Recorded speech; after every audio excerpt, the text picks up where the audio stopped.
Here in New South Wales, there were wild storms in the southern Highlands, Blue Mountains and the western suburbs overnight. Got pretty fierce, didn't it, Graham? Yeah, it sure did, Juanita, but I suppose fortunately that the largest of the hail was relatively isolated across Sydney and the Blue Mountains. There was hail reported through quite a few areas, but one of the more significant features was the heaviness of the rain.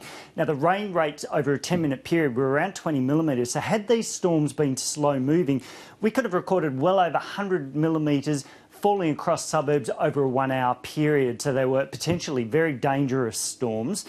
And we're also expecting to see a return of this moisture and instability as we move towards the end of the week. Yesterday we saw a trough dip a lot further south than we expected, but come the end of the week we're expecting to see more unsettled conditions, more potentially heavy rainfall from thunderstorms, Juanita. Thanks, Graham. And as you'd expect, those storms left behind a big clean-up. Lee Casbin reports. It was as spectacular as it was severe. Almost 900 lightning strikes were recorded across Sydney last night as the storm passed through. Big trees just got hit by something and had bad winds and just went bang. It wasn't only trees, power lines were also downed, leaving 8,000 homes without electricity. The rain was so heavy in places it caused flash flooding. With motorists in Western Sydney and the Southern Highlands caught off guard, 8 people had to be rescued from their cars.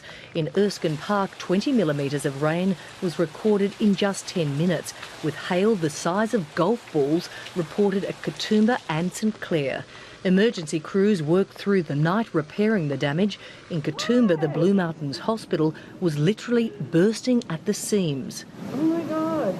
Staff there were left to clean up the mess. Today, the Premier looked first-hand at the damage. Bit of unexpected excitement.